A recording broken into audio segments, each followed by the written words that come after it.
Todos descansaram? Estamos todos muito contentes por estarmos no centro da vontade de Deus e a quem o Senhor revela o que está no seu coração. E não é por acaso que nós estamos aqui em Portugal e tendo um grupo, de irmãos que irão para Israel. Essa ligação Portugal, Brasil, Israel é muito interessante. Eu acredito no simbolismo espiritual.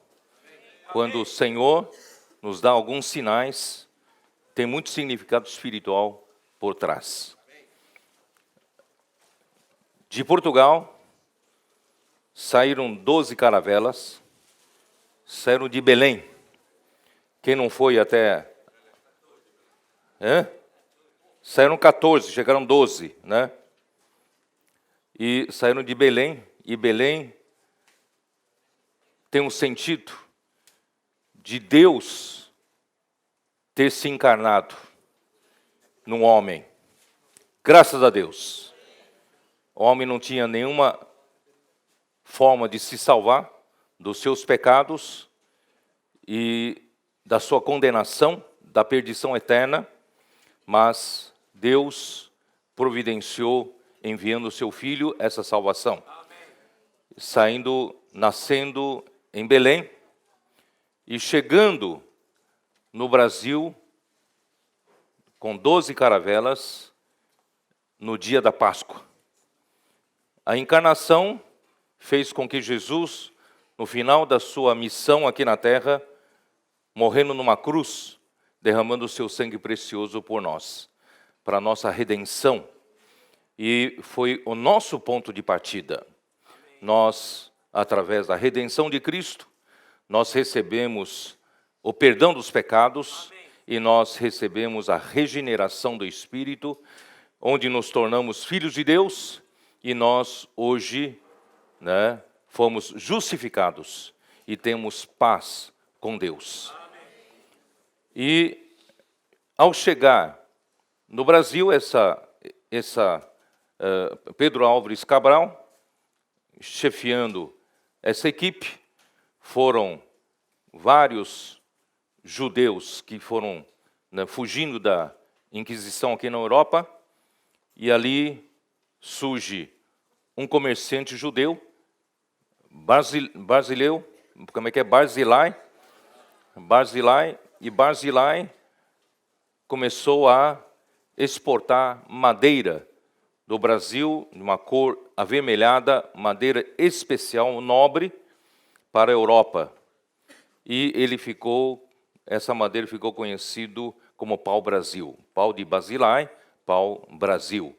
E o Brasil, inicialmente, no descobrimento, foi chamado como a Ilha de Santa Cruz. E quando descobriram que não era uma ilha, era um continente, trocaram o nome para Terra de Vera Cruz. E depois se tornou, por causa do comércio de Barzilai, se tornou Brasil. E o Brasil inicialmente era com Z, não com S.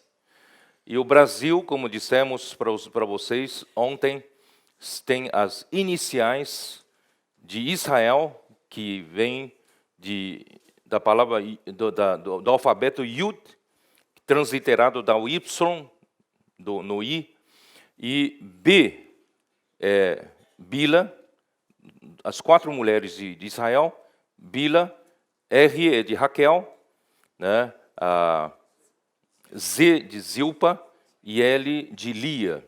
Então, nós temos Israel representado pelo alfabeto Yud, que seria Y, e nós temos as 4, a família de Israel. E Barzilai também foi um homem no passado que deu suprimentos para Davi quando fugia de Absalão, e no deserto ele nada tinha, inclusive estava descalço, e recebeu ajuda, suprimento, inclusive com queijo, queijo de gado, e ali sustentou Davi e os seus homens, e finalmente, através desse aparato de recursos, ele conseguiu vencer, né, o seu filho, né? E vocês sabem que onde Davi estava era um deserto.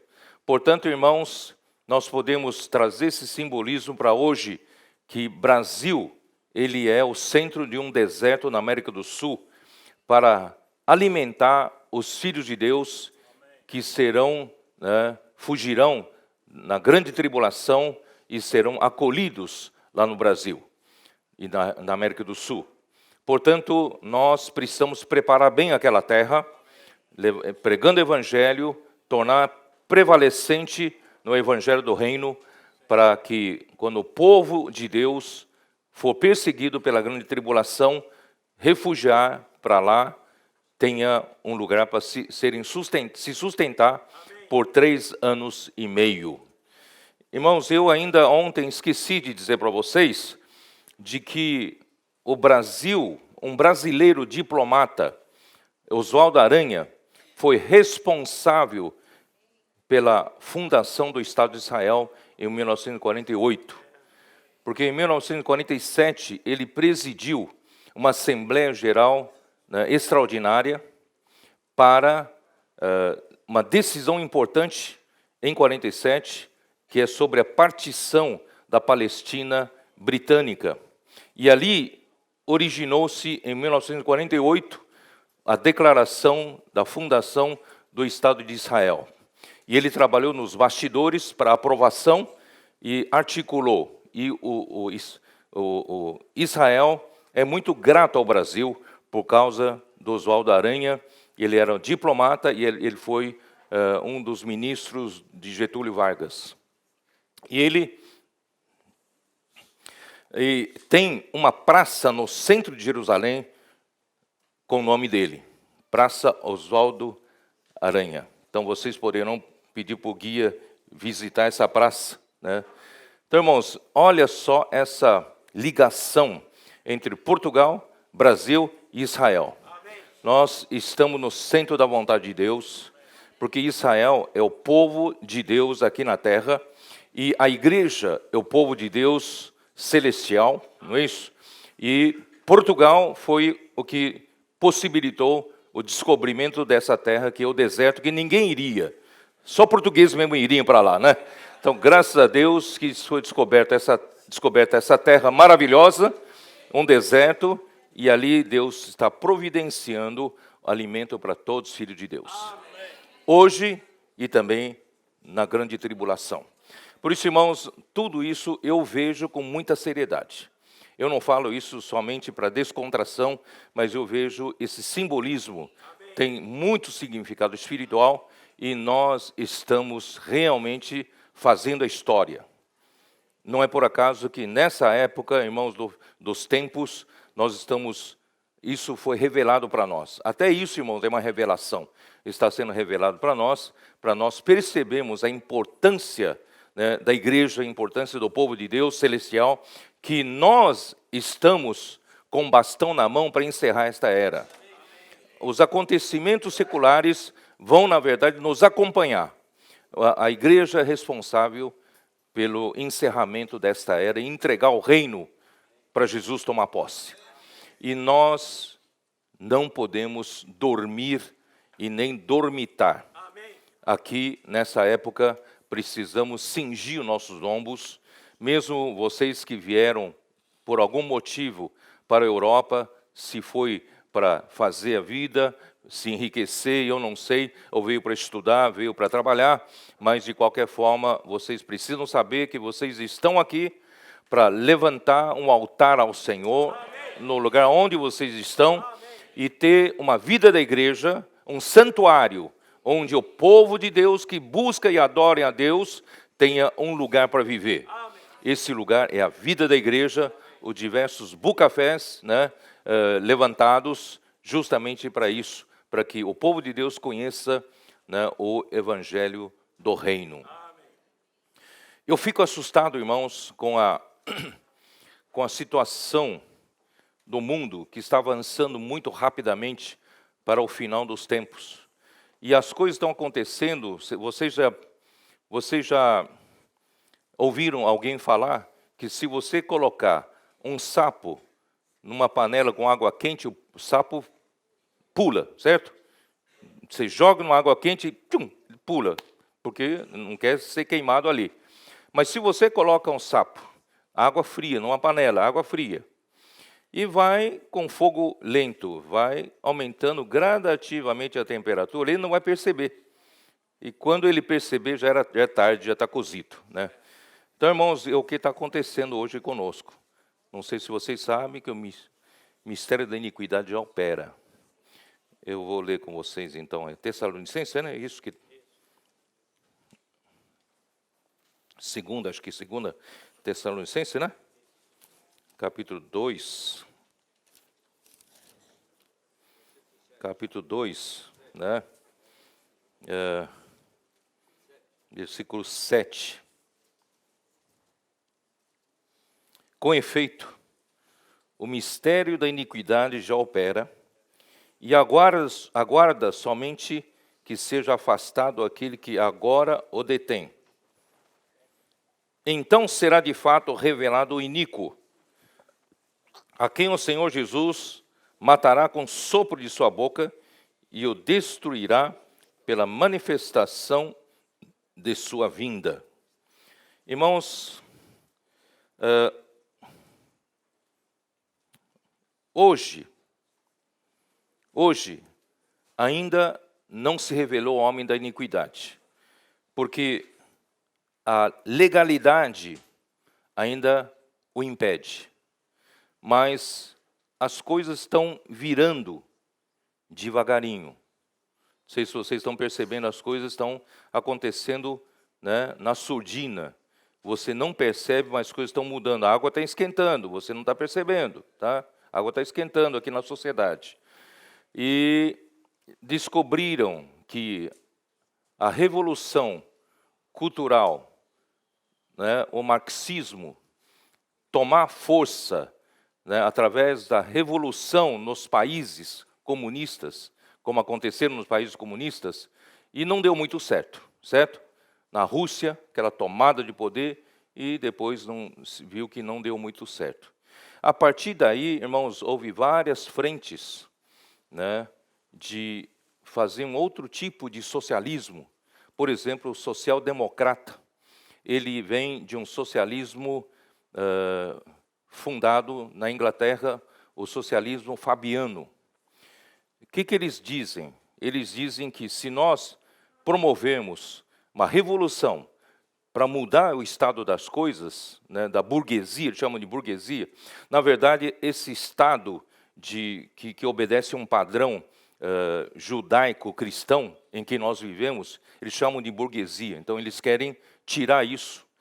Porque o Marx prega, desculpe, hoje de manhã não estou falando da política, mas eu estou tentando mostrar para vocês que esse fundo tem tudo a ver conosco. Tá?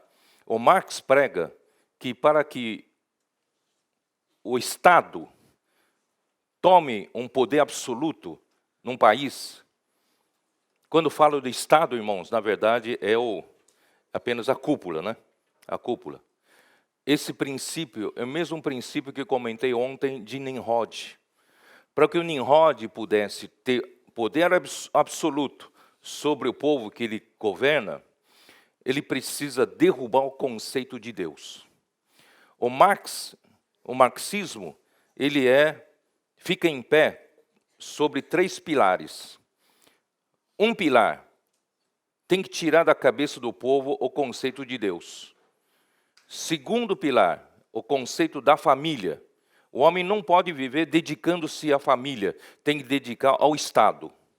E terceiro pilar seria a propriedade privada. Cada um não precisa, né, viver para adquirir mais bens, mais patrimônio e tal. Vamos trabalhar todos para o Estado. Então, são os princípios do marxismo. Tá? Mas viu-se que a revolução, né, através da revolução à mão armada, derrubando o governo e tal, isso não funcionou. Então, eles estão promovendo uma revolução surda, que devagar, lentamente, mudando os costumes do povo, tomando as instituições da burguesia, tais como a comunicação, cultura, educação, meios de comunicação, certo? A mídia. E, irmãos, isso hoje já é fato. Não sei se vocês sabem, né? Começou aqui na Europa, e isso no Brasil, irmãos, isso é um fato muito, já muito sedimentado. E pouco a pouco, irmãos, eles estão tornando o que era ilícito cada vez mais lícito, em nome de defender direitos da minoria. E em defesa do direito da minoria, está querendo impor como vive a minoria para a maioria. Não sei se vocês estão me entendendo o que eu quero dizer. Irmãos, isso significa o mistério da iniquidade e já opera entre nós. Os seus filhos estão estudando nas escolas, dali a pouco vão ser contra as suas ideias, porque eles recebem essa educação das escolas. A relação homoafetiva, eles vão ser a favor, você vai ser contra. Então vai ter... Por quê? Porque as coisas vêm vindo lá na escola, na mídia, na cultura, os artistas, todos eles defendem essa ideia. Isso é o marxismo cultural, que já está acontecendo nos diversos países, se não no mundo inteiro.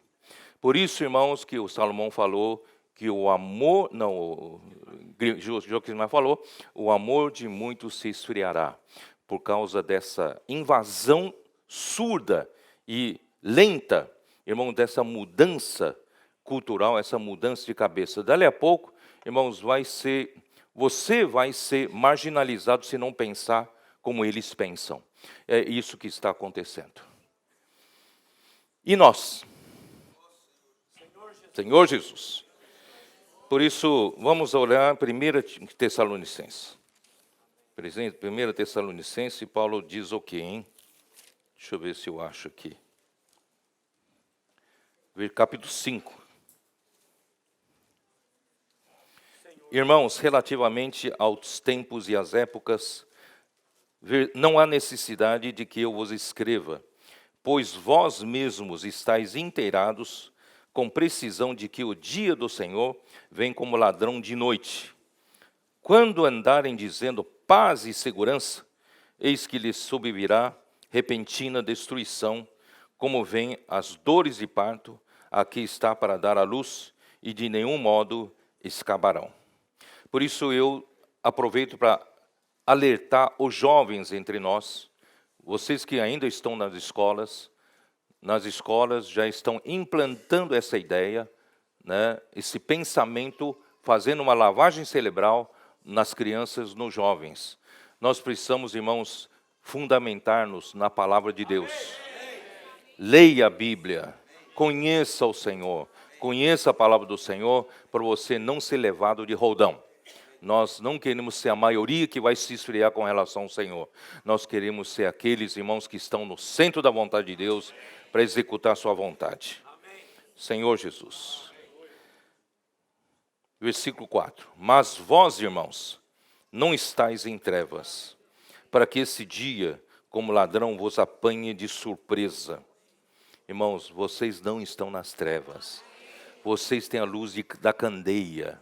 Vocês têm a palavra profética. Valorize-a, rumine-a, aprofunde na palavra. Porque vós todos sois filhos da luz e filhos do dia. Nós não somos da noite nem das trevas. Assim, pois, não durmamos como os demais, pelo contrário, vigiemos e sejamos sóbrios. Ora, os que dormem, dormem de noite, e os que se embriagam, é de noite que se embriagam. Nós, porém, que somos do dia, sejamos sóbrios, revestindo-nos da couraça da fé e do amor, e tomando como capacete a esperança da salvação. Isso é o que o livro de Romanos mais fala, que o evangelho é para a salvação do homem e salvação completa do homem. Depois nós, os vivos que ficarmos, não, onde estou aqui, versículo 9, perdão. Porque Deus não nos destinou para a ira, mas para alcançar a salvação mediante nosso Senhor Jesus Cristo, que morreu por nós para que quer vigiemos, quer durmamos, vivamos em união com Ele. Irmãos, isso é viver em realidade espiritual, viver unidos ao Senhor, encabeçados por Cristo na obediência por fé. Consolai-vos, pois, uns aos outros e edificai-vos reciprocamente, como também estáis fazendo. Quem quiser conhecer um pouco mais do que eu falei, vocês podem depois no Google procurar o socialismo fabiano, né? E vocês também podem ler sobre Gramsci. Gramsci foi o fundador do Partido Comunista Italiano. E ali ele explica, né, direitinho sobre o que eles pretendem fazer e já estão fazendo, né, nos diversos continentes. E mais, irmão, nós não somos da noite. Amém. Nós somos do dia. Ó Senhor Jesus. Por isso, irmãos, eu quero essa manhã compartilhar com vocês sobre os trabalhadores da 1ª hora. Vamos voltar para Mateus capítulo 20.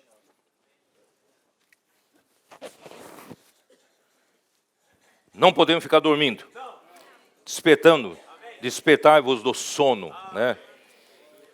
Porque o reino dos céus, capítulo 20, versículo 1, porque o reino dos céus é semelhante a um dono de casa que saiu de madrugada para assalariar trabalhadores para a sua vinha. Irmãos, o Senhor tem uma vinha que o plano dele é justamente ter essa vinha, e dessa vinha ele quer colher frutos. E essa vinha, irmãos, é o seu povo aqui na terra, é o seu povo celestial, e é a sua igreja, que é o corpo de Cristo. Deus espera colher frutos de nós. Então, e nós somos trabalhadores para a sua vinha, tá? Nós somos trabalhadores. Por isso, se você pensa que o Senhor, né, trouxe você para a vida da igreja só para ficar na rede tomando suco de laranja, certo? Não é para isso. Você é para trabalhar na vinha, para produzir fruto para o Senhor. Versículo 2, e tendo ajustado, bom, aqui é sumo, né? Não é suco, perdão, aqui é sumo, certo? E tendo ajustado com os trabalhadores a 1 denário por dia, mandou-os para a vinha. Saindo pela 3ª hora, viu na praça outros que estavam desocupados, e disse-lhes, ide vós também para a vinha, e vos darei o que for justo, e eles foram. Tendo saído outra vez perto da hora 6ª e da 9ª, procedeu da mesma forma. Irmãos, vocês perceberam que o Senhor Jesus, Deus, na hora 0, Ele chamou os trabalhadores para trabalhar na sua vinha, para produzir fruto, e Ele contratou ao preço de 1 denário ao dia. E depois de 3 em 3 horas, Ele foi chamando trabalhadores para a vinha, de 3 em 3 horas. Esse é o período que Deus chama, tá? Os primeiros trabalhadores, eu vou tomar como referência, como inferência, né, Abraão, tá? Deus, então, usou Abraão, e depois, na hora 3ª, eu vou tomar emprestado como referência o povo de Israel. Depois, às 6 horas, né, então Deus, vamos supor, na metade do dia, Deus então chamou a sua igreja, já no dia do Pentecoste, que foi gerada. E depois, na 9ª hora, irmãos, quem sabe, é dos irmãos do tempo, do John Darby, né, aqueles tantos irmãos, até mesmo, né, mais para frente o Watchman Nee e tal. E, irmãos, quando chegou da hora 9ª, e a jornada termina na hora, né, 12ª, quer dizer, hora 12, não se for repetir esse período de 3 em 3 horas. A última chamada seria da hora 9ª, e depois encerrar o expediente na hora 12ª, certo? Mas ele abriu uma exceção, chamando trabalhadores na última hora. Essa última hora, irmãos, é especial, extraordinária. Por quê? Eu quero ver, por isso que eu quero descrever isso com vocês, juntamente com vocês, para nós entendermos isso. Não sei se vocês sabem que Deus, quando criou o homem, naqueles primeiros anos até o dilúvio, o homem vivia em torno de 900 anos. 900 anos. Por que que o homem precisava viver tantos anos? Para mim, vivia 900 anos porque precisava procriar filhos e filhas para que pudesse encher essa terra. Porque tudo saiu de um só. Saiu de Adão, saiu da Eva, não é isso? E tinha que encher a terra. Então tinha que ter muitos anos para gerar filhos e filhas para que pudesse encher a terra. E tem outro assunto que eu queria ver com vocês, que não é só questão de procriação, mas também é uma questão, irmão, de aquisição de habilidade e conhecimento. Não tinha, na época, nem jardim de infância, não tinha escola fundamental, não tinha escola secundária e não tinham colégio, não tinham faculdades, não tinham universidades. Então, como um homem adquiriria, né, conhecimento, irmãos, através da vivência, e quem sabe, quando ele alcançasse 300 anos na vida dele, ele conseguiria adquirir algum tipo de habilidade. E então o homem precisava de muitos anos, muito tempo, para que pudesse ter algum tipo de conhecimento, pudesse fazer alguma coisa e contribuísse para a sociedade. Certo? Vocês conseguem me acompanhar, não? É isso mesmo? Ou vocês acham que é diferente? Eu acho que esses muitos anos é justamente para a lentidão da época para se adquirir conhecimento. Tá? E depois, na época de Abraão, já havia, depois do dilúvio, a Idade Média já havia caído por volta de 400 anos. E de Abraão em diante, irmãos, porque lá nos dias de Noé, Deus havia falado que ele iria diminuir os anos do homem para 120 anos, porque não havia necessidade de tantos anos para praticar maldade. Então ele diminuiu para 120 anos. Isso começa a ficar normal nos nossos dias. Quer dizer, hoje, né, eu já entrado nos dias dos anos 60, né, já posso dizer que a gente começa a ser homem experiente, certo? Começa a ser homem experiente. Mas eu creio que naquele tempo, que vivia até 400 anos, precisava viver até 300 anos para ser um homem experiente. Então, os dias estão encurtando, por quê? Porque nós temos muito mais informação do que na época. E com relação à informação de Deus, para o homem conhecer a Deus, Abraão não tinha na mão nenhuma Bíblia para que ele pudesse conhecer a Deus. Abraão não tinha os 10 mandamentos, não tinha a lei, para que pudesse conhecer a Deus. A única fonte do conhecimento de Deus era de que ele sabia que havia um Deus criador do universo, ele sabia que havia um Deus verdadeiro e único, de alguma forma ele sabia, olhando para a natureza, olhando para toda a criação, os Salmos não falam assim? A própria criação, o Romanos 1 também fala, a própria criação já manifesta que há um Criador. Então, a única coisa que Abraão tinha era isso, essa informação. Ele começa a adquirir conhecimento de Deus quando Deus lhe aparece, o Deus da glória lhe aparece e fala com ele. Irmãos, hoje você precisa valorizar o falar de Deus, porque cada vez que o Deus da glória aparece a você, pode ser numa conferência, tantas palavras, mas alguma palavra Deus fala com você. Então, esse Deus da glória, quando aparece, você tem que aproveitar a sua palavra e ter experiência com ela. E quando Abraão teve experiência com o Deus da glória, com a palavra do Deus da glória, ele foi conhecendo esse Deus. Mesmo com seus fracassos indo para o Egito, Deus ainda o abençoou, ele foi conhecendo a Deus.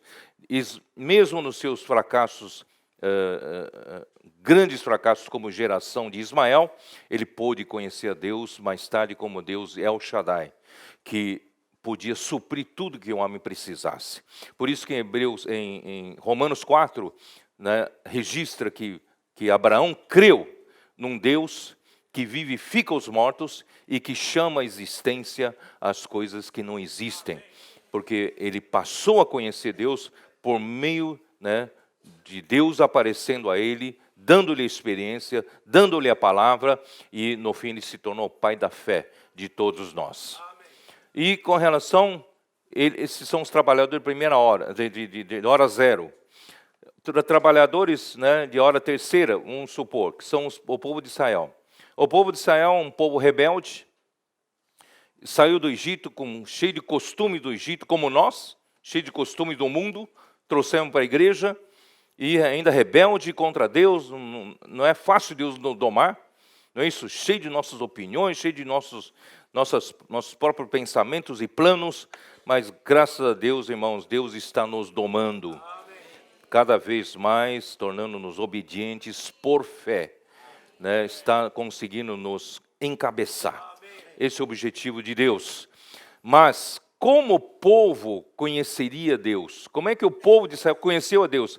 Eles presenciaram a mão poderosa de Deus tirando o povo do Egito. As 10 pragas, principalmente a última praga, o cordeiro, pelo sangue do cordeiro, livrou-os da morte. E eles saíram do Egito e ainda assim o Mar Vermelho se abriu para eles fossem salvos da perseguição de Faraó, do seu exército. E eles então viram tudo isso, passaram a conhecer Deus. Mas esse conhecimento, irmãos, ainda não era suficiente, porque rapidamente passava toda essa experiência e eles esqueciam daquilo.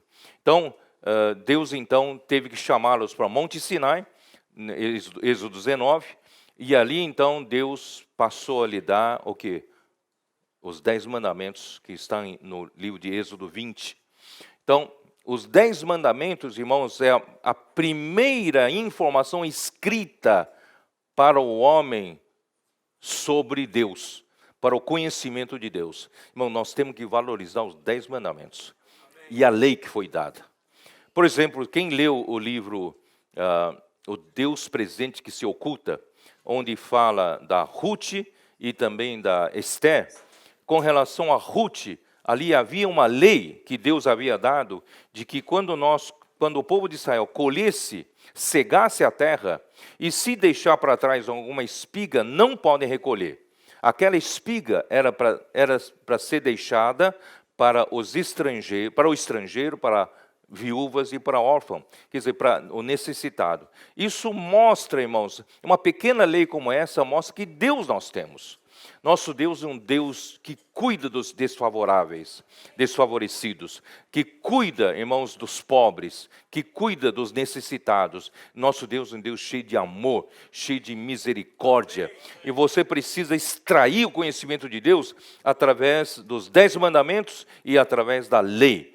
E o povo, então, teve oportunidade de conhecer. Só que o povo de Israel não soube tomar a palavra de Deus para conhecimento, mas eles só fizeram daquilo uma religião morta. Mas, irmãos, eu quero aproveitar e falar um pouco daqui, que ao ler os Salmos, eu descobri um homem que sabia ruminar a palavra de Deus, da lei, tirar da lei vida. Nós falamos que da lei parece que não tem vida, né? Mas havia um homem, pelo menos um homem, Davi, o salmista. Ele era... Como é que é o Salmo 1? Quem se lembra do Salmo 1? Vamos dar uma olhada.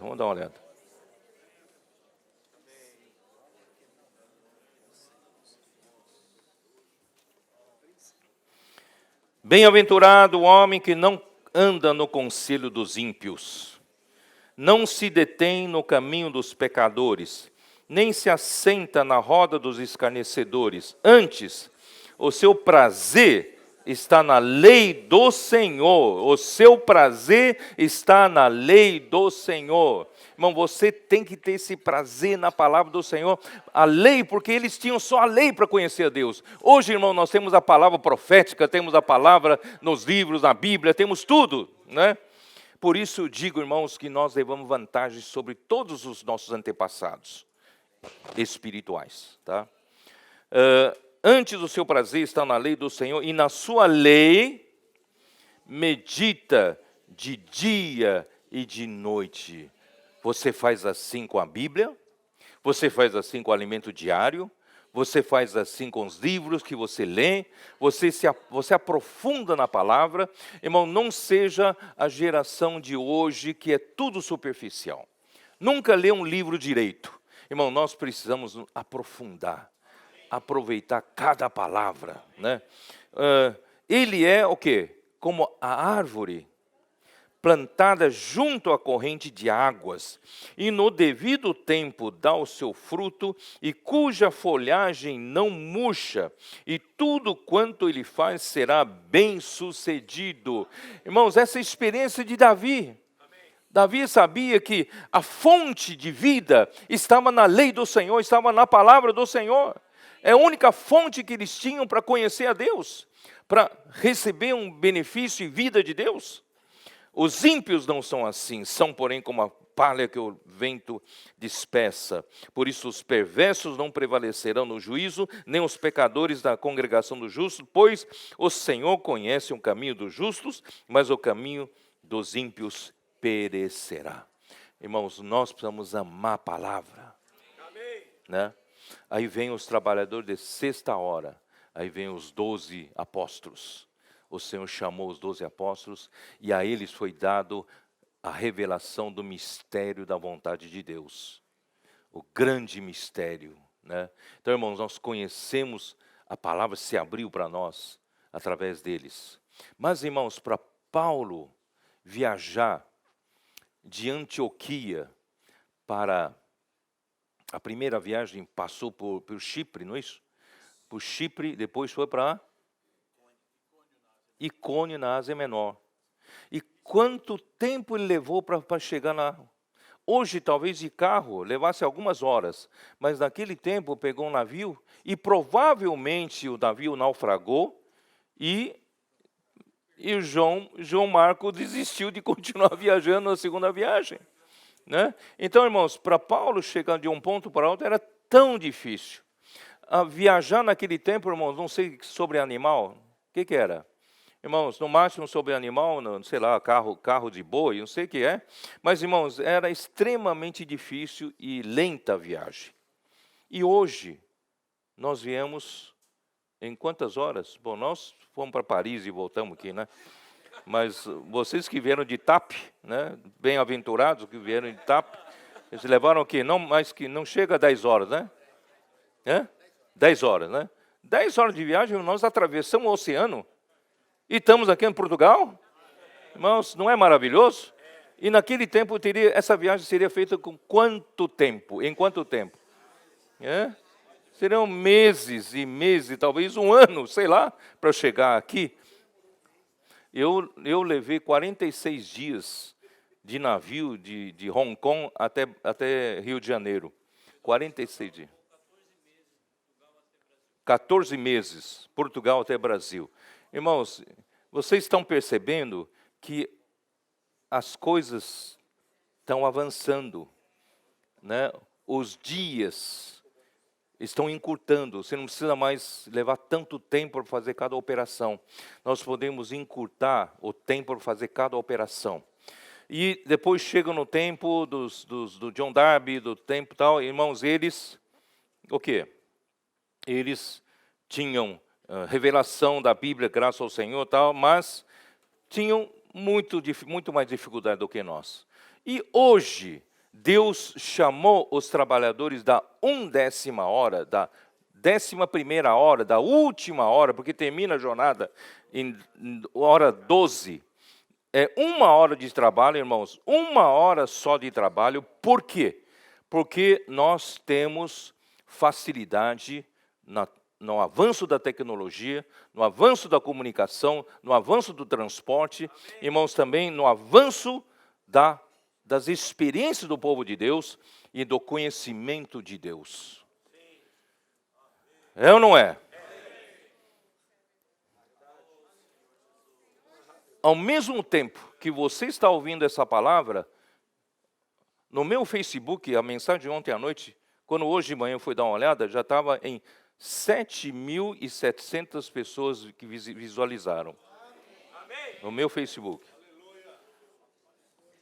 A velocidade de comunicação, irmãos, é espantosa. E nós, irmãos, estamos aproveitando? Lembrem-se, você é um trabalhador da última hora. A sua hora tem que valer 3 vezes mais do tempo de Darby, 6 vezes mais do tempo dos 12 apóstolos, tem que valer 9 vezes mais o tempo do povo de Israel e 12 vezes mais do tempo de Abraão. Mas às vezes parece que nós ainda estamos marcando o passo. Parece que há alguns irmãos muito saudosistas. Olha, quando começou a restauração no Brasil, como era bom aquilo. Né? 30 anos atrás, 40 anos atrás, a gente vivia, não era gostoso. Irmãos, o tempo passou. Nós avançamos. Vamos para frente. Alguns irmãos líderes da igreja ainda estão administrando a igreja como administrasse 30 anos atrás. Tem que mudar a cabeça. Por isso que nós promovemos a inclusão dos mais jovens. Os mais jovens têm outra cabeça. Eles são mais tecnológicos do que nós. Eles sabem onde estão os canais que nós podemos usar para o Senhor, para o reino de Deus. Não que a tecnologia em si, irmãos, fosse alguma coisa, mas para canalizar a palavra do Senhor, sim, devemos usá-lo. Irmãos, entendem o que eu quero dizer? Então, irmãos, nós precisamos aproveitar, se nós podemos. Ontem, né, depois que terminou a reunião, eu vi vários irmãos entrando, dizendo, puxa, desfrutou da palavra, ouviu a palavra. Irmãos, tem que aproveitar, acompanhar via internet, tudo que você conseguir acompanhar. Acompanha, né? Como é que chama? Just in time, né? É isso? Como é que just in time, né? Online, não é isso? Online, acompanhar e não deixe que tanta fartura faça você pisar em favos de mel. Não permita que tanta riqueza que o Senhor tem dado para nós e tanta velocidade de informação, tantas mensagens uma atrás da outra, irmão, faça com que você passe tudo superficialmente. Não, procure, como Davi, medita na sua lei. Não só tenha o prazer na lei do Senhor, mas nela medita dia e de noite. Então vamos entrar, não vamos ser superficiais. Irmãos, o Senhor está esperando algo maior de nós. A responsabilidade nossa aumenta, triplica, sextuplica, não é isso? 9 vezes mais, 12 vezes mais. Nós temos uma responsabilidade muito grande para desfechar essa era. Eu comentei no começo da mensagem, irmãos, que o mundo está correndo. O mistério da iniquidade não para, não para. Você ainda vai ver coisas mais assustadoras daí para frente. Mas, irmãos, nós precisamos correr. Levar a sério a vida da igreja. Levar a sério a palavra que o Senhor tem nos dado. Vamos ouvir, vamos praticar. Vamos pregar o Evangelho. Vamos trazer mais pessoas para o reino. Não é isso? Irmãos, essa é a nossa responsabilidade. É isso que queima no meu coração. Irmão, o Senhor vai contar com quem, irmãos? Vai contar com quem? Ontem, ao descer ali, Salomão comentou comigo, eu não sei quem mais comentou comigo. Salomão, né? Quem somos nós? Né? Você não fala comigo? Quem somos nós? Senhor ter essa consideração conosco? Sim. Entregou na nossa mão, irmão, a palavra profética. Amém. Entregou para nós a palavra da vanguarda. Amém. Do que o Senhor quer fazer. Está na nossa mão. E se esses trabalhadores que o Senhor entregou na nossa mão serem preguiçosos, como é que faz? Serem negligentes. Irmãos, não podemos ser negligentes. Nós precisamos levar a sério tudo que o Senhor está fazendo entre nós. Ó Senhor Jesus. Senhor Jesus. Romanos. Porque eu vim para falar de Romanos, né?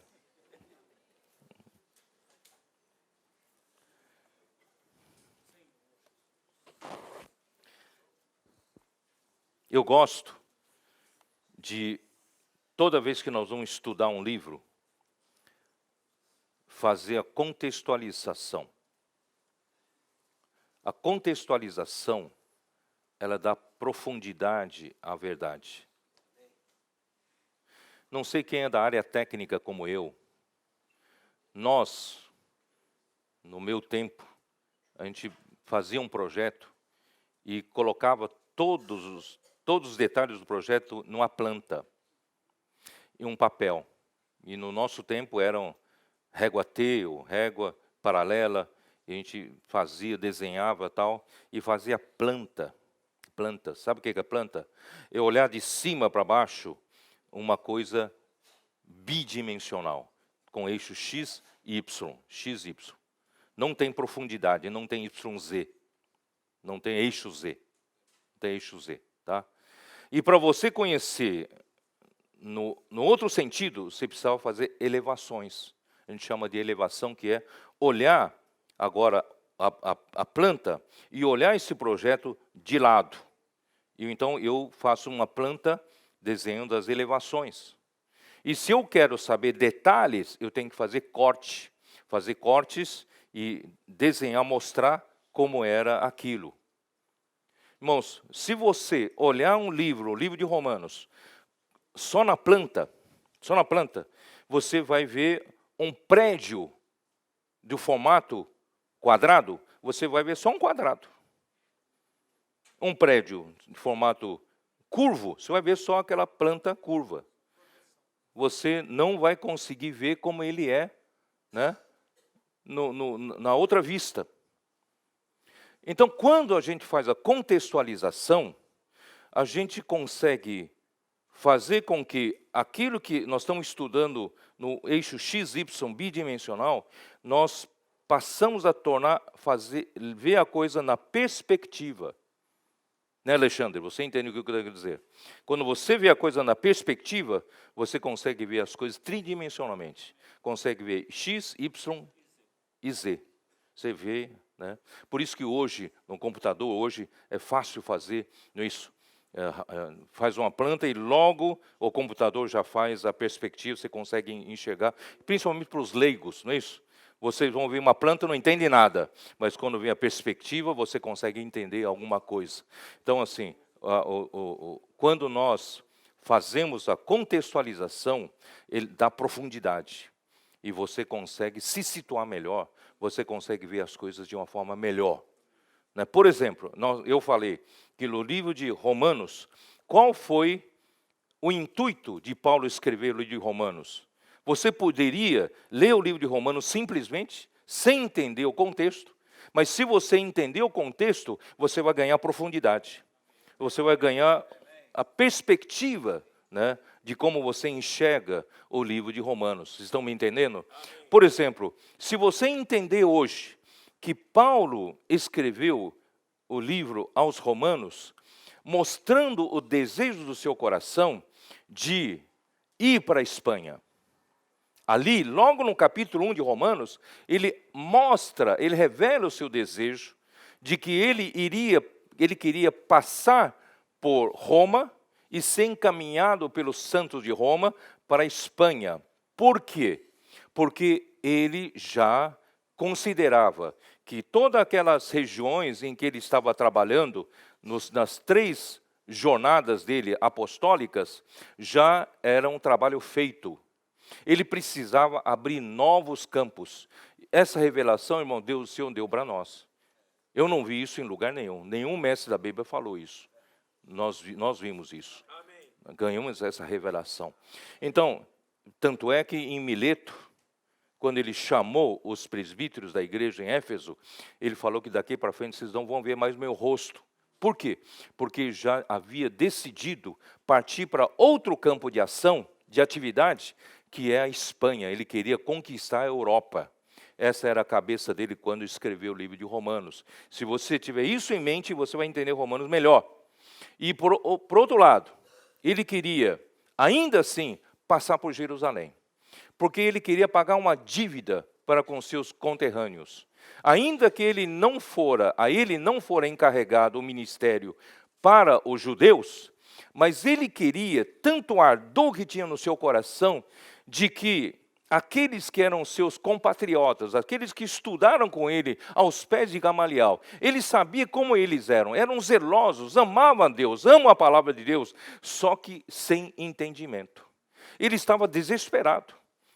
Homens judeus gastando vida inteira, tentando se justificar pelas obras da lei, e nunca serão justificados. Então, ele estava desesperado, esses homens estão perdendo o seu tempo. Cristo Jesus já veio, e a justificação não é pelas obras da lei, e a justificação é pela fé. Basta crer em Jesus, você será justificado por Deus. Então ele queria, de alguma maneira, ainda que não lhe foi encarregado fazer isso, ele, pelo ardor que ele tinha, pela dor no coração que ele tinha, ele queria, de alguma maneira, algum pretexto para passar em Jerusalém, e o pretexto era levar as ofertas das igrejas que ele servia, dos gentios, para levar as ofertas para socorrer os pobres em Jerusalém. Ele queria que criasse alguma situação, que Deus criasse alguma situação, ele pudesse falar com alguns e se tivesse salvo um judeu, ele já estava satisfeito. Então, esse era o coração dele. E quando é que ele escreveu o livro aos Romanos? É quando ele já na 3ª viagem, já chegou ao fim da viagem, que era Corinto, e lá em Corinto, ele preparava-se para pegar um barco, um navio, de Corinto já voltar diretamente para Cesareia e voltar para Jerusalém. Mas ele percebeu que os judeus armaram uma cilada para prendê-lo, né, e para levá-lo preso. E ele então não voltou pelo navio, ele mandou seus cooperadores, alguns deles foram pelo navio, ele voltou por terra. Ele voltou por Macedônia novamente e voltou pela Ásia Menor e foi até Jerusalém. Então, esse contexto é importante para você ler o livro de Romanos. Do contrário, você lê o livro de Romanos apenas como algo com eixo XY, bidimensional, né? E nós precisamos ver a coisa de forma tridimensional, com a perspectiva, tá? E você, aí, com esse contexto, você vai entender, irmãos, a visão que Paulo tinha do Evangelho de Deus era uma visão extraordinária. O que a gente conhece ainda, e eu creio que ainda não sondamos por completo. Tem muita coisa para descobrir ainda. Irmãos, Paulo tinha uma visão completa do Evangelho de Deus. E o Evangelho de Deus, irmãos, tem que ser capaz de salvar o homem até o fim. O Evangelho de Deus não pode ter nenhuma deficiência. Não pode ter um ponto fraco que não pudesse ajudar o homem. Não, Deus preparou o Evangelho, que é uma boa nova, e pensou em todas as deficiências do homem e é capaz de salvar o homem até o fim. Amém. Por isso que esse Evangelho, irmãos, não pode ser um conjunto de teorias e doutrinas. Esse Evangelho, irmãos, é uma pessoa. Esse Evangelho é com respeito ao Filho de Deus. Só mesmo uma pessoa viva, que Deus conseguisse colocar dentro do homem como ele desejava lá no Jardim do Éden, como a árvore da vida, teria salvação para o homem. Não é corrigindo o homem por fora. Não é melhorando o seu comportamento. Você não está sabendo lidar com sua esposa, com seu marido? Então vou te dar umas dicas para o casamento. Irmão, não é mudar dicas, não. É mudar a essência do homem. É mudar a natureza do homem. Irmãos, o homem tinha que receber o Filho de Deus. O Evangelho é o Filho de Deus. Mas como é que o homem consegue receber o Filho de Deus se o homem é homem, Deus é Deus? Aleluia! Ele se tornou um homem. Deus o enviou, nasceu em Belém. Belém, aleluia! Comemos um pastel de Belém. Deus grandioso.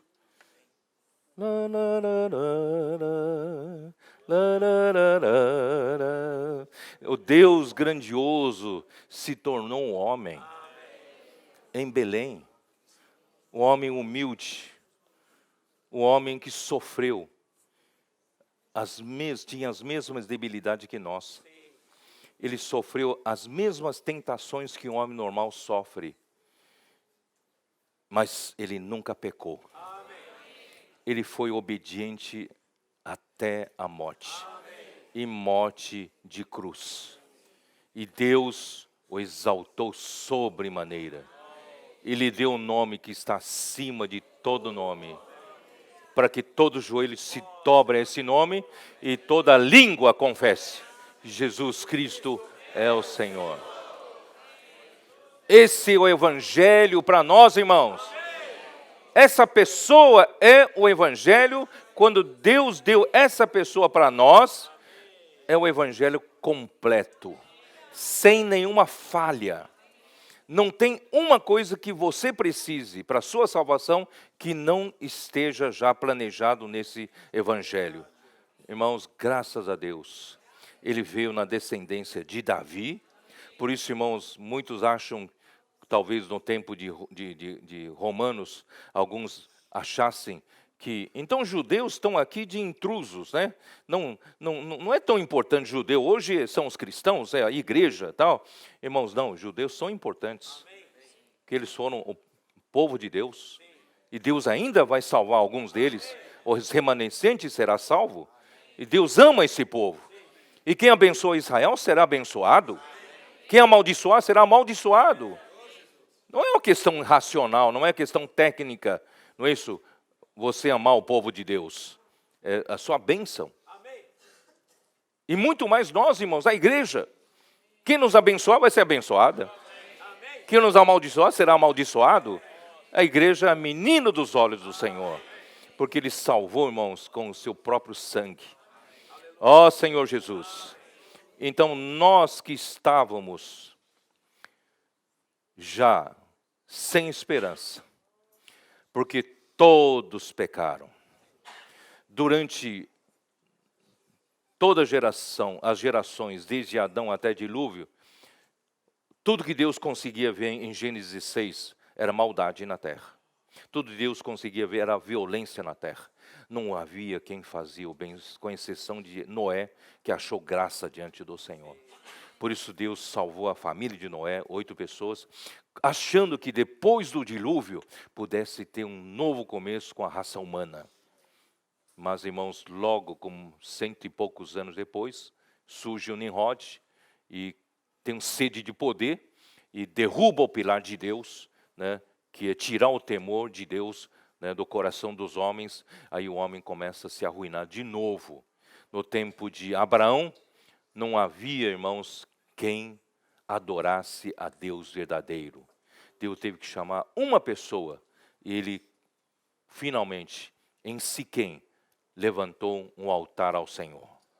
E no monte entre Betel e Ai, ele montou as suas tendas, edificou um altar e ali invocou o nome do Senhor. Na terra não havia quem invocasse o nome do Senhor, todos estavam vivendo, né, para si mesmo, adorando os ídolos para benefício próprio, mas havia um homem que não estava vivendo para sua própria vontade. Havia um homem ali na terra que viveu pela vontade do Senhor. Ele não tinha avareza no coração. Ele não estava servindo a Deus porque ia ganhar terra. Tanto é que quando ele partiu não tinha um palmo de terra. Vocês já perceberam? Irmãos, ele esperava uma pátria no céu. Ele esperava outra herança. Irmãos, assim foi Abraão. Ó Senhor Jesus. E nós hoje? O homem é difícil. E por um só homem, Adão, todos pecaram.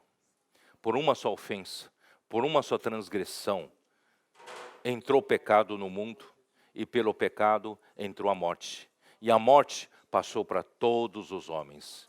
E não há salvação, porque pelo pecado veio o juízo. Não sei se vocês sabem, Deus já estabeleceu um julgamento.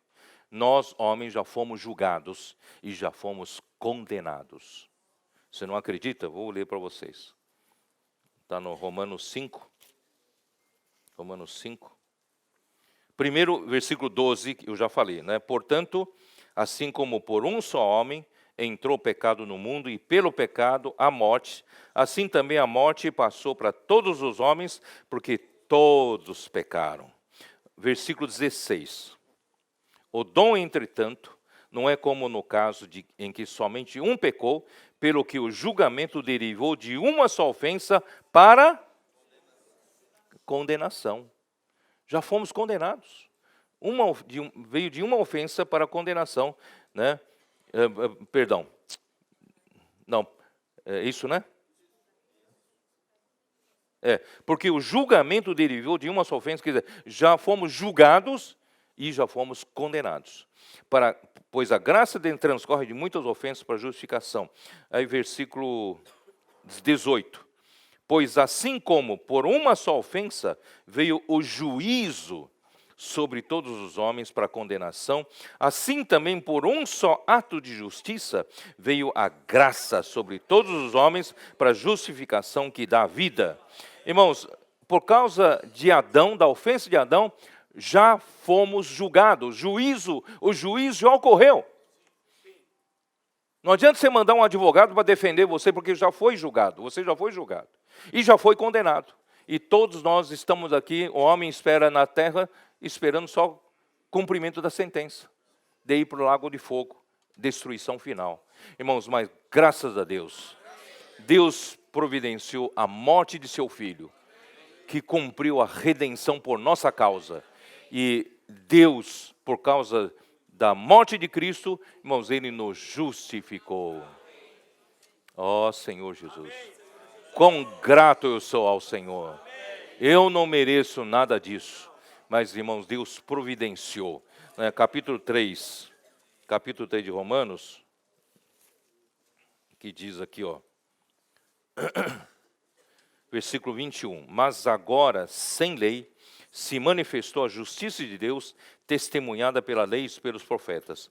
Justiça de Deus, mediante a fé em Jesus Cristo, para todos e sobre todos os que creem, porque não há distinção, pois todos pecaram e carecem da glória de Deus. Aqui, Paulo quer dizer, seja você um judeu, seja você um gentil, irmão, não tem diferença. Todos pecaram. Essa é uma palavra para os romanos, mas o coração dele está o judeu, né? Então, todos pecaram e carecem da glória de Deus, sendo justificados gratuitamente por sua graça, mediante quê? Mediante a redenção que é em Cristo Jesus. Irmãos, a redenção fez a virada.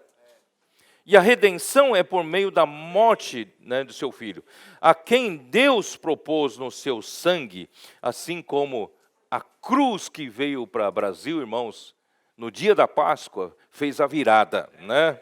Ó Senhor Jesus, a quem Deus propôs no seu sangue como propiciação, mediante a fé, para manifestar a sua justiça, por ter Deus, na sua tolerância, deixado impunes os pecados anteriormente cometidos. Irmãos, Deus propôs no sangue de Jesus Cristo como propiciação pelos nossos pecados. Deus não tinha como nos receber como pecadores. Nunca teríamos chance, irmãos, de chegar à presença de Deus. Os querubins nos fulminariam na mesma hora. Se a gente abrisse o véu, abríssemos se abrisse o véu e entrasse no Santo dos Santos, irmão, nós seríamos fulminados na hora. Porque um pecador não pode entrar no lugar santíssimo. Mas, graças a Deus, irmãos, que sobre a Arca da Aliança, onde repousam os 2 querubins, está a tampa da arca. Essa tampa chama-se propiciatório. E onde, irmãos, é jogado sangue. Deus só vai aceitar você de volta para Deus quando você derramar o seu sangue. Quando você derramar o seu sangue, morrer e jogar o seu sangue sobre o propiciatório, Deus aceitaria você de volta. Mas aí você já estaria morto. Então, Cristo morreu por nós. E com o sangue de Cristo foi aspergido sobre o propiciatório. Deus, então, fez a expiação dos nossos pecados por causa do sangue de Cristo. Sabe, tudo isso é para quê? Para nos levar de volta para Deus. Se Deus não fosse capaz, irmão, de resolver o problema que há entre nós e Deus, a ira de Deus sobre a injustiça, sobre o pecado, nós nunca teríamos chance, irmãos, de estar na presença de Deus. E se nós não tivéssemos como estar na presença de Deus e viver na presença de Deus, ter acesso à árvore da vida, irmão, nós não teríamos a salvação completa. Porque o perdão dos pecados é uma etapa só. A redenção resolveu uma etapa. Capítulo 5, versículo 1. O final dessa etapa, irmãos, é ter paz com Deus. Capítulo 5, versículo 1.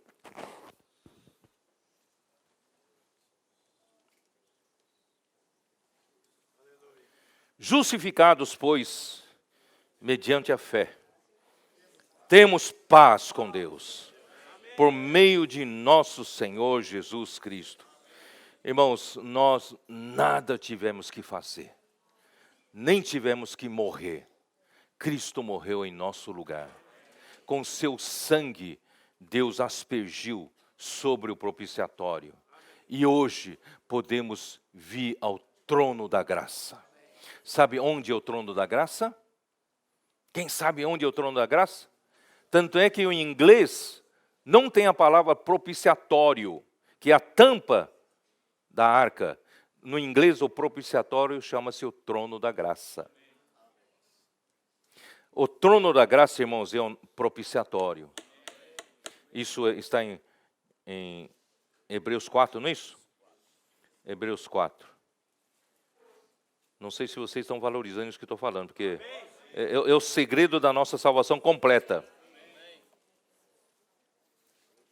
Hebreus 4, versículo 14.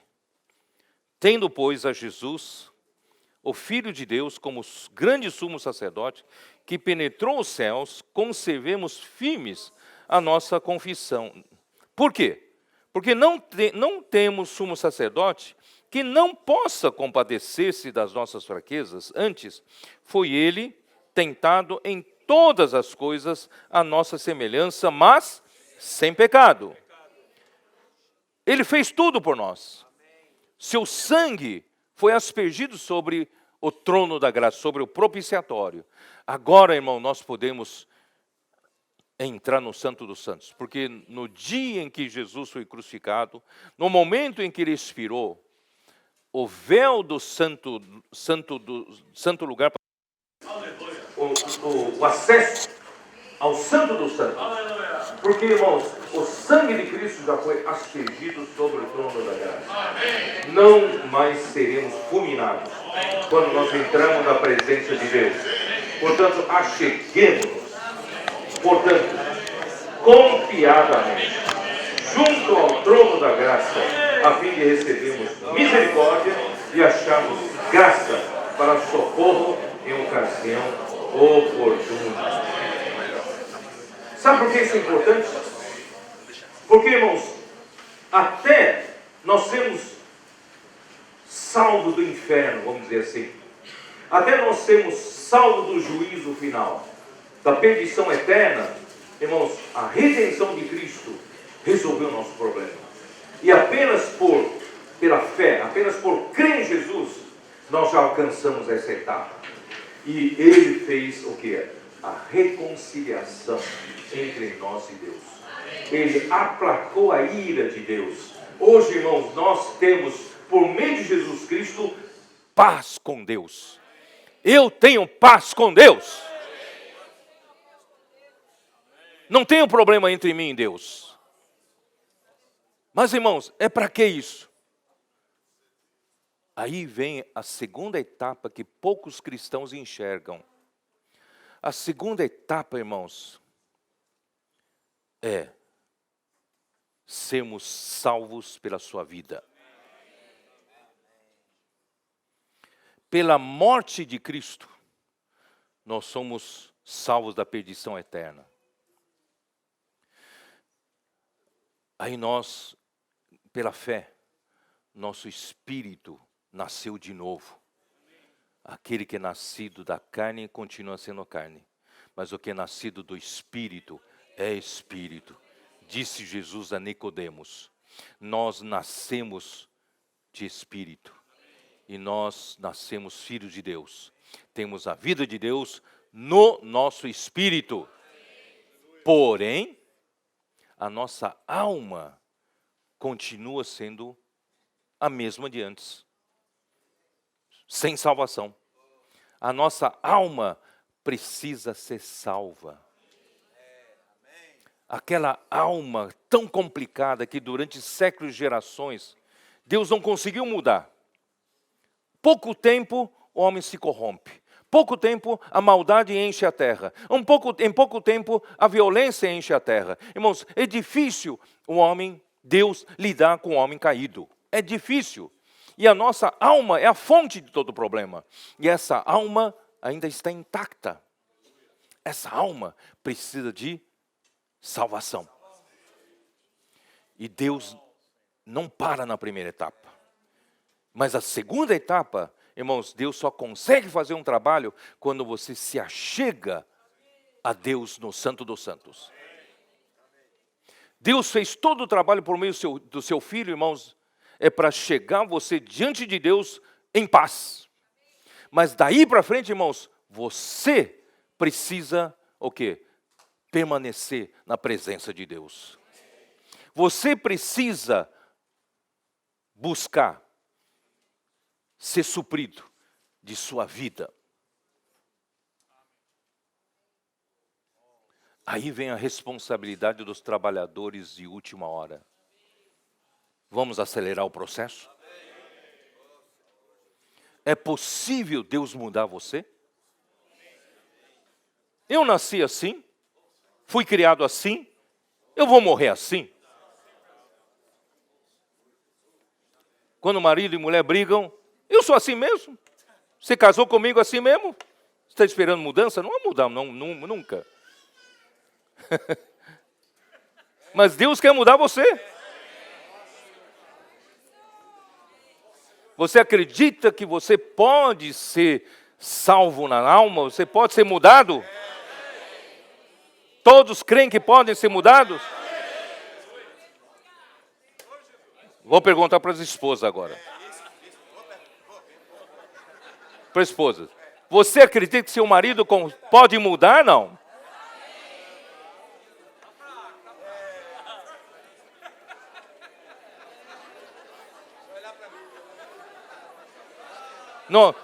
Não olha para a cara dele, não olha para ele. Senão você fica com medo de responder.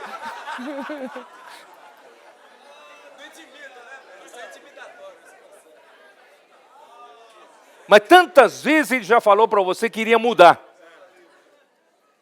Mas não consegue mudar. Vou perguntar para os maridos agora. Será que sua esposa, você tem esperança que sua esposa mude?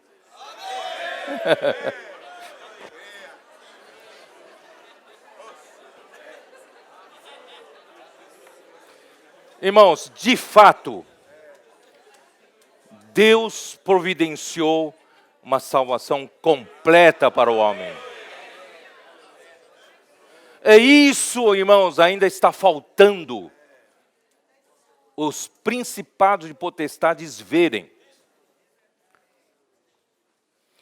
Um indivíduo, outro, irmãos, no passado nós tivemos vários, entre aspas, heróis da fé. Tivemos vários indivíduos que foram vencedores, amadureceram. Mas, irmãos, hoje estamos na era da igreja. Deus quer ver um grupo de irmãos da igreja. Não é um irmão ou outro, uma irmã ou outra, não. Deus quer ver esse conjunto de irmãos, pelo menos, irmãos, uma parte mais madura da igreja. Deus quer ver acontecer isso no nosso meio, nos nossos dias.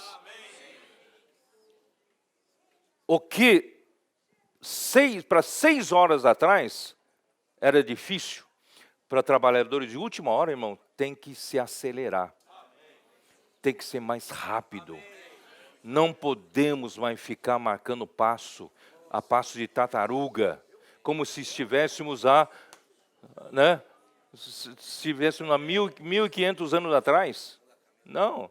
Nós, irmãos, temos hoje tantas facilidades, comunicação. Irmãos, vamos parar de viver aquela vida da igreja. Todo mundo criticava, todo mundo falava, dava a sua opinião, né? E ninguém sustentava um ao outro, ninguém perdoava, todo mundo tinha algum ressentimento guardado, todo mundo tinha alguma mágoa, alguma amargura. Irmãos, isso era horrível viver daquela maneira. Irmãos, graças ao Senhor, os tempos mudaram. Nós estamos com um ambiente muito mais positivo. Mas que tal, irmãos, nós irmos mais à presença do Senhor? Romanos 11 mostra que Paulo queria dizer para os gentios sobre os judeus que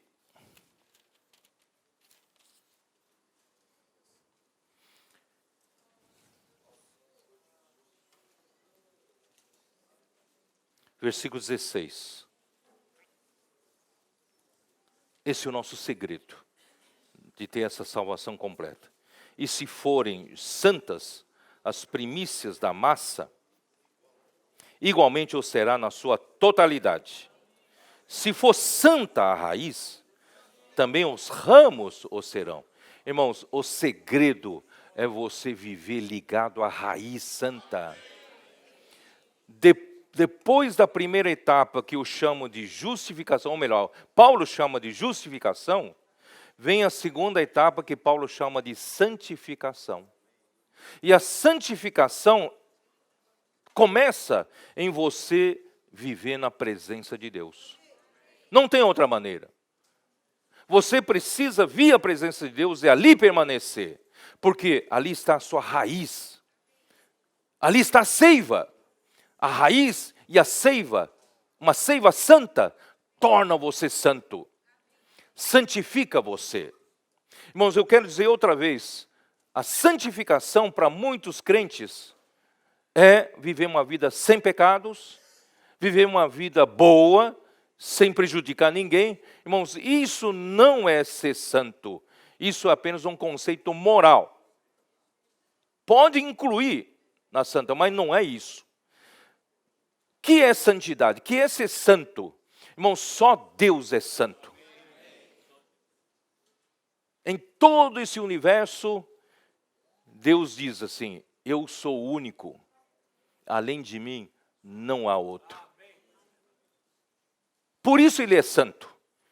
Ele é santo não é porque não peca, ele é santo porque é ele. É a natureza dele, ele é assim. Vocês entenderam? Então não é você procurar não errar que você vai ser santo, não. Você, para ser santo, precisa ter ele. Sem ele, você não é santo, nunca vai ser santo. Quanto mais ele em você, no seu coração, mais santo você será. Irmãos, entenderam ou não? Então, ser santo não é um conceito moral. Ser santo, irmãos, é ter Deus. Deus é santo, Deus é o único. Por isso, irmãos, Deus quer nos santificar. De que maneira? Permanecendo na raiz. Aqui está a raiz. E versículo 17, se porém alguns dos ramos foram quebrados, e tu sendo oliveira brava, fosse enxertado em meio deles, e te tornaste participante da raiz e da seiva da oliveira. Irmãos, hoje nós somos participantes da raiz santa e da sua seiva santa. Essa é a maneira de Deus te salvar completamente. Aí está, irmãos, a esperança da sua salvação. Aí, esposas, está a salvação do seu marido. Seu marido pode mudar, se ele estiver todos os dias desfrutando da raiz santa, da seiva santa, através da palavra. Você sabe que a palavra é um veículo. No nosso, está aqui o Beto aqui, né? No nosso corpo humano, sabe quem é que faz a distribuição de nutrientes e oxigênio para todas as células? É o sangue. E dentro do sangue tem os glóbulos vermelhos. Os glóbulos vermelhos recebem nutrição do intestino, recebem oxigênio dos pulmões e faz a entrega, é um veículo, faz a entrega dos nutrientes, do oxigênio para todas as células do seu corpo. Irmãos, esse glóbulo vermelho, irmãos, é a palavra. A palavra de Deus é esse veículo. Ele vai levando nutriente e oxigênio para todas as células do corpo de Cristo. Se você quer ser salvo, você precisa viver na presença de Deus e ruminar, meditar na sua palavra de dia e de noite. E assim, irmãos, através das circunstâncias externas, você vai ser salvo. Quem acredita que se viver dessa maneira, Deus é capaz de transformar você, transformar sua alma? João 15.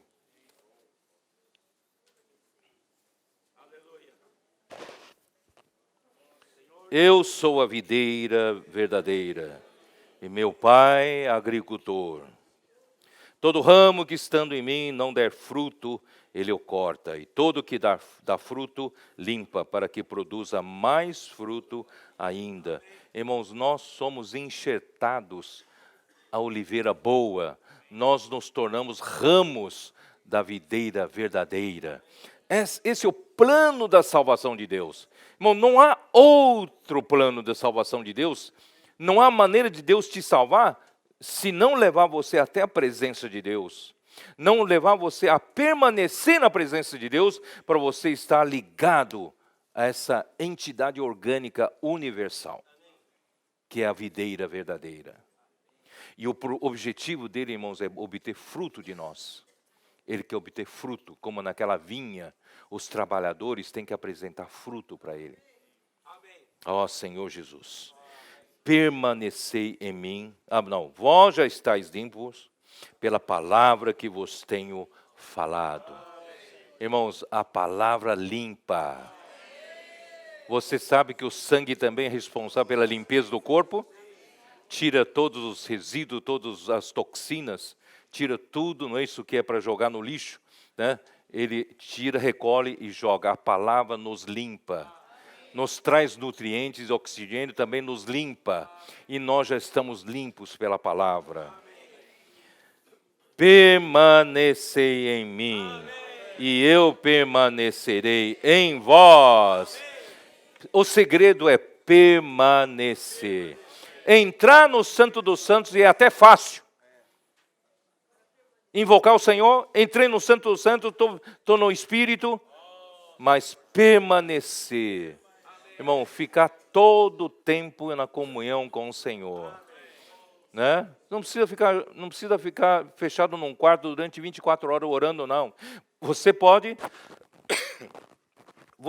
estar fazendo seus afazeres normais do dia a dia. Eu, quando era muito jovem, perguntei para os irmãos. Quando eu leio a Bíblia, eu estou no Espírito? Não. Os irmãos falam assim, está. E quando eu leio um jornal secular, estou no Espírito? Não. Os irmãos, não. Isso muitos anos atrás, né? Agora hoje acho que mudou, né? Quando eu leio a Bíblia, estou no Espírito? Não. Não sei. Posso estar, posso não estar.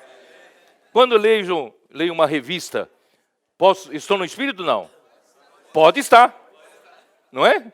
Então, irmãos, tudo o que fizemos, até vocês que vão para Israel, não é todo o tempo sério, né? Vocês vão para o passeio também, conhecer e tal. Esse momento de descontração, pode fazê-lo permanecendo na videira ou não? Pode. Irmão, permanecer na videira não é aquele cara sisudo sempre, né? Não estou no espinho. Oh, Senhor Jesus. Então, Senhor. É isso. Todo mundo desfrutando da viagem, você... Não, vivemos, é um viver normal. Cadê a humanidade? Essa humanidade perfeita está em Jesus. Não é? Então, até nos entretenimentos, no lazer, você pode permanecer na videira. E não necessariamente você está lendo a Bíblia, você permanece. Mas você precisa estar realmente permanecendo no Espírito em tudo quanto você fizer. Como não pode o ramo produzir fruto de si mesmo, se não permanecer na videira, assim nem vós o podeis dar, se não permanecerdes em mim. Eu sou a videira, vós os ramos, quem permanece em mim e eu nele, esse dá muito fruto, porque sem mim nada podeis fazer. Sem o Senhor, o ramo nada pode fazer de si mesmo, porque tudo quanto nós fizemos aqui na terra, irmãos, é um ramo que produz os frutos da videira. É a seiva da videira que tem que fazer as coisas no nosso meio. Quem tem que fazer eu produzir fruto no meu casamento, a minha esposa poder ver algum fruto em mim, irmãos, é o Senhor em mim.